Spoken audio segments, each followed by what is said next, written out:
उधर दरियाए सतलुज पर पानी के बहाव में मजीद इजाफा होगा। इंडियन हाई कमीशन ने पाकिस्तान को सैलाबी सूरत हाल के बारे में मालूमात फराहम कर दी हैं।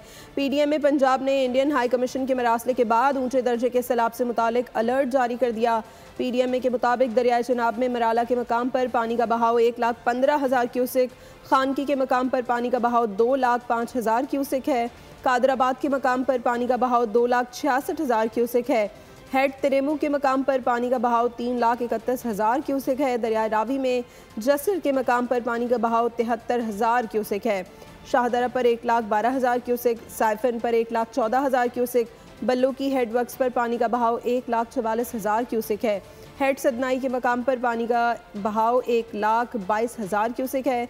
दरियाए सतलुज में गंडा सिंगवाला के मकाम पर पानी का बहाव 3,19,000 क्यूसिक, सुलेमानकी के मकाम पर पानी का बहाव 1,42,000 क्यूसिक, पंजनद हेड वर्क्स के मकाम पर पानी का बहाव 3,10,000 क्यूसिक है।